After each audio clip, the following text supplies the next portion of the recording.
কেন খুশি হলেন আল্লাহ? কি জন্য ফেরেশতাদেরকে আল্লাহ বলেন আমি যা জানি তোমরা তা জানো না, আমি যা বুঝি তোমরা তা বুঝো না রে। কেন, কি জন্য মালিক এই কথা বললেন?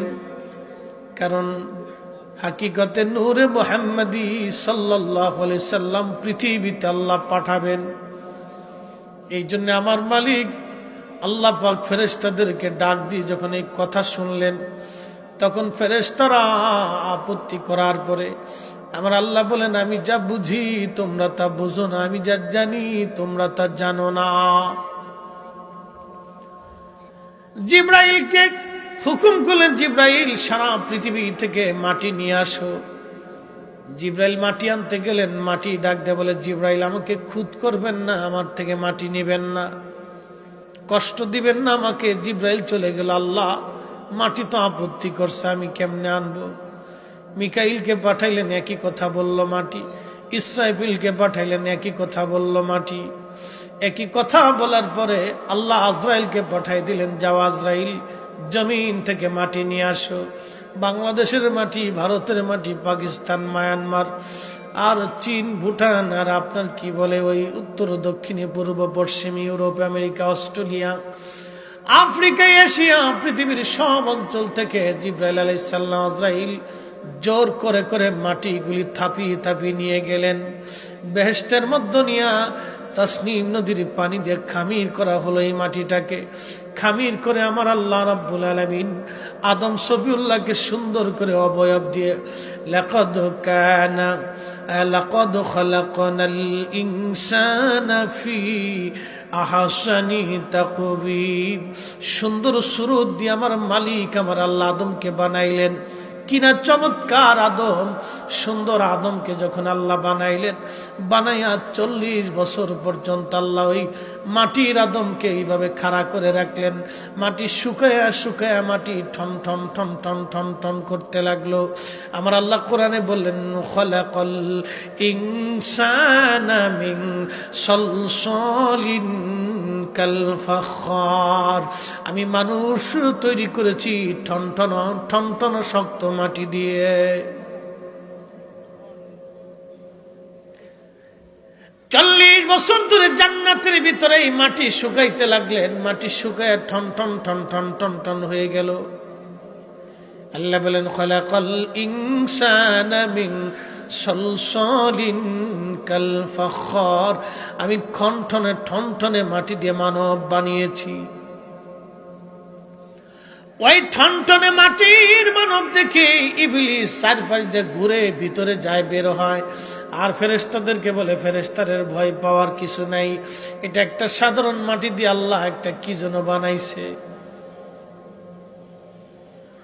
বন্ধু আমার খুব মনোযোগ দিয়ে শোনেন, আজাজিলের কাছে তখন এটা পছন্দ হয় নাই, ভালো লাগে নাই, কি বানাইলো আল্লাহ, এটা আবার কি?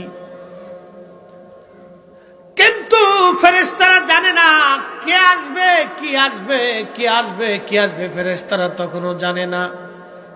বাজানো খুবই মনোযোগ দিয়ে শুনিয়া যান। যখন ফেরেশতারা জানলই না, বুঝলই না, তখন আদম শফিউল্লাহ আলাইহিস সালামের রুহু ফুকিয়ে দিলেন। রুহুটা ভিতর থেকে বের হয়ে আসলো। আল্লাহ বলেন কি হে রুহু, কেন বের হয়ে আসছো? রুহু ডাক দে বলে ইয়া রব, যেখানে পাঠাইলা শুধুই তো অন্ধকার, ভিতরে তো কিছুই নাই। আল্লাহ পাক বললেন দাঁড়াও, আলোর ব্যবস্থা করতেছি। তখন আমার আল্লাহ পাক নূরে মুহাম্মাদি সাল্লাল্লাহু আলাইহি ওয়াসাল্লাম আমার নবীর পবিত্র আদম শফিউল্লাহর সেকেন্ড মোবারক আল্লাহ স্থাপন করে দিলেন। নূরে মুহাম্মাদি যাওয়ার সঙ্গে সঙ্গে আদমের বডিটা আলোকিত হয়ে গেল, নূরে নূরান্বিত হয়ে গেল, নূরে নূরান্বিত হয়ে গেল, নূরে নূরান্বিত, নূরে নূরান্বিত হয়ে গেল। যখন নূরে নূরান্বিত রুহুটা ফুঁকাই দেয়া হলো, আদম শফিউল্লাহর জীবন ফিরে পেল, চোখের জায়গা আলো খুঁজে পেল, কানের জায়গা শক্তি খুঁজে পেল, জবানের শক্তি ফিরে আসলো, হাত পায়ের শক্তিগুলি ফিরে আসলো, রক্ত সঞ্চালন শুরু হয়ে গেল। আদম শফিউল্লাহর জীবন ফিরে আসার পরে সেজদা পড়ে গেলেন। সেজদা থেকে মাথা উঠাইলেন হযরত আদম শফিউল্লাহ আলাইহিস সালাম। একবার চিৎকার মেরে জোরে বলা যাবে আল্লাহু আকবার।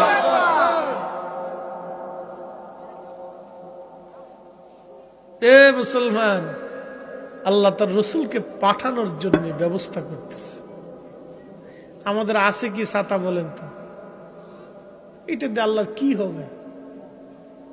কি আশা আছে? আল্লাহর কিচ্ছু নেই। আমরা আঞ্চলিক ভাষায় কই সিন্নি খাইছো, মোল্লা চিনো নাই। যেই নবী দিয়া সব হইল সেই নবী চিনলা না, নবী চিনে যাওয়া দরকার। আমি নবী না চিনিলাম, কি যে ভুল করিলাম, ভস্মে ঢালিলাম ঘি। মানুষ হইয়া ভবেতে আসিয়া মানুষের করিলাম কি। মানুষ হইয়া ভবেতে আসিয়া মানুষের করিলাম কি। মুসলমান, আদম নবী যখন জান্নাতে, আপনারা বলেন আমার নবী তখন কোন জায়গা? বুঝেন না এতক্ষণ ওয়াজ? আদম নবী যখন জান্নাতে, আমরা নবী তখন কোন জায়গা? জান্নাতে। ওয়াজ শুনছেন কিন্তু ওয়াজ বুঝেন নাই। আদম আলাইহিস সালাম জান্নাতে রুহু ফুকাই দিলেন আমার আল্লাহ, আদমের পবিত্র সেকেমে নূরে মুহাম্মাদি আল্লাহ ঢুকাই দিলেন। তাহলে আপনারা বলেন আদম আগে না নবী আগে? হ্যাঁ, এইবার বুঝছেন। আদম আগে না নবী আগে? আদম আগে না নবী আগে? আদম কিসের তৈরি? বাবা যখন মাটি, সন্তান তখন নূর। বাবা হলো মাটিওয়ালা, সন্তান হলো নূরওয়ালা। সুবহানাল্লাহ বলা যাবে না? এই কথাটা না বুঝার জন্য আমরা দেশে নজদি নজদি হয়ে গেছে। এই কথা কন না কেন? নজদি কি হয়েছে? আমরা দেশে নজদি নজদি হয়ে গেছে এই সূত্র না বুঝার জন্য। আদম যখন মাটিওয়ালা, সন্তান মুহাম্মাদুর রাসূলুল্লাহ সাল্লাল্লাহু আলাইহি ওয়াসাল্লাম তখন নূরওয়ালা। আদম যখন মাটিওয়ালা, ছেলে তখন নূরওয়ালা। আদম যখন, বাবা যখন মাটিওয়ালা, ছেলে তখন নূরওয়ালা। প্রশ্ন করবেন দলিল কি? প্রমাণ দিয়ে যাচ্ছি, আমি আমার নিজের ভাষায় দেব না। আজ থেকে 450 বছর আগে ইমামুল হারামাইন মুল্লা আলী কারি মাক্কি রাহমাতুল্লাহি আলাইহি বিশ্ববিখ্যাত জমানার মুহাদ্দিস এবং জমানার মুজাদ্দিদ ছিলেন। শুধু মুহাদ্দিস না, উনি ওনার জমানার একজন মুজাদ্দিদ ছিলেন। শুধু জমানার মুজাদ্দিদ না, পৃথিবীর এমন কোন আলেম নাই যে আলেম ওনাকে ওনার জমানার মুজাদ্দিদ না বলেছেন। মুজাদ্দিদে মিল্লাত, মুজাদ্দিদে জমান হযরতে মোল্লা আলী কারি মাক্কি হানাফি। একবার জোরে জোরে বলা যাবে কি মারহাবা? আরে উনি ছিলেন ইমামুল হারামাইন, 2 হারামের ইমাম ছিলেন তিনি, লক্ষ হাদিসের হাফেজ ছিলেন। বাজান, উনি একটা কিতাব লিখছেন আল মাওরুদুর রাবি ফি মাউলিদিন নবী সাল্লাল্লাহু আলাইহি ওয়াসাল্লাম। এই কিতাবের মধ্যে নূরে মুহাম্মাদের হাকিকত উনি লিখেছেন। বাজান, আমি ওনার কিতাব থেকে বলতেছি, আমার নিজস্ব ভাষায় না। এই নূরে মুহাম্মাদের হাকিকত উনি নিজে বর্ণনা করেছেন। বিশেষ করে হযরত আল্লামা ইমাম রজব হাম্বলি রাহমাতুল্লাহি আলাইহির একটা কিতাব আছে লাতাইফুল মাআরিফ। এই কিতাবের মধ্যে তিনি এনেছেন একটা ঘটনা, এবং বহু বহু কিতাবের মধ্যে কথাটা এসেছে। আল্লামা ইমাম কাজী আয়াস আল মালিকি, যিনি 900 বছর আগের মুহাদ্দিস ছিলেন, আহা, লক্ষ লক্ষ হাদিসের হাফেজ ছিলেন।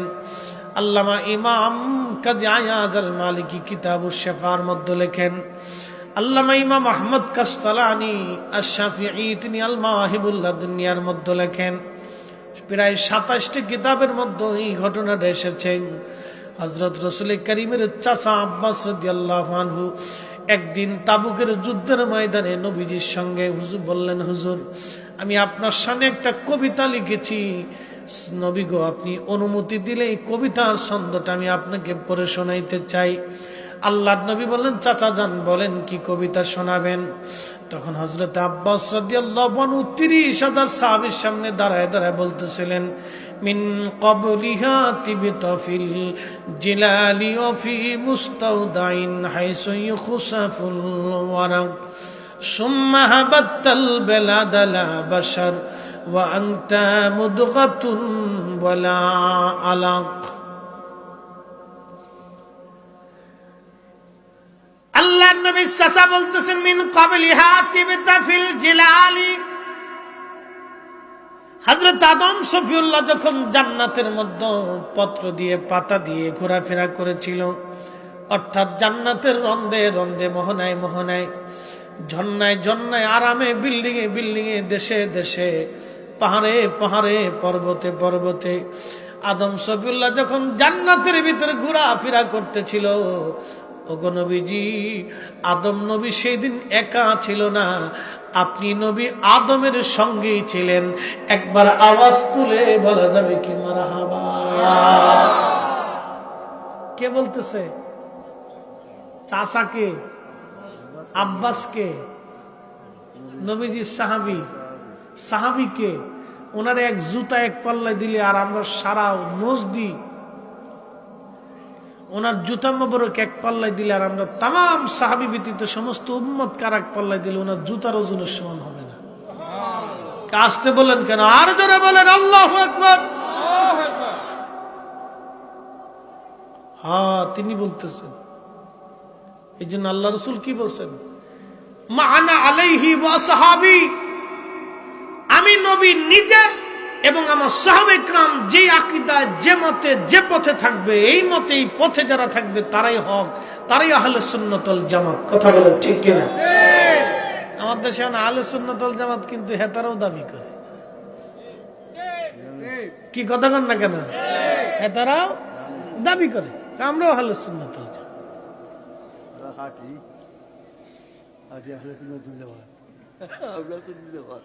তাহলে আমরা হলাম ডুপ্লিকেট আর কি, আর হেরালাম খাটিয়েছে আর কি। মানে রোহিঙ্গা এসে আপনারা কইতেছে তোরা দেশ ছেড়ে চলে যায়, এই দেশ আমরা, বুঝছেন না? রোহিঙ্গার পাওয়ার বাড়ছে আর কি। খুব মনোযোগ দিয়েন, শীষ মারে একটু খুবই মনোযোগ দেন বাবাজি। নবীজির চাচা বললেন, হুজুর, যখন আদম সফিউল্লাহকে আল্লাহ দুনিয়াতে পাঠাইলেন, দুনিয়াতে আদম জান্নাত থেকে আল্লাহ পাঠাই দিলেন, সুম্মা হাবাতাল বালাদ লা বাশার, আপনি তখন না ছিলেন মানব, ওয়ালা মুদগাতুন ওয়ালা আলাক, না ছিলেন আপনি রক্তপিণ্ড, না ছিলেন আপনি গোশতখণ্ড। ও নবীজি, আদম সফিউল্লাহ যখন দুনিয়ার মধ্যে আসলো, আপনি নবী না ছিলেন মানব, না ছিলেন গোশতখণ্ড, না ছিলেন রক্তপিণ্ড। বাজান খুব মনোযোগ দিয়েন। আদম সফিউল্লাহকে আমার আল্লাহ রাব্বুল আলামিন দুনিয়াতে পাঠাইলেন। আচ্ছা, আপনারা বলেন, আদম নবী যখন দুনিয়া, আমরা নবী তখন কোন জায়গা? না না না, আদম নবী যখন দুনিয়াতে, আমাদের নবী তখন কোন জায়গা? দুনিয়াতে। আদম নবী যেখানে, নবী তো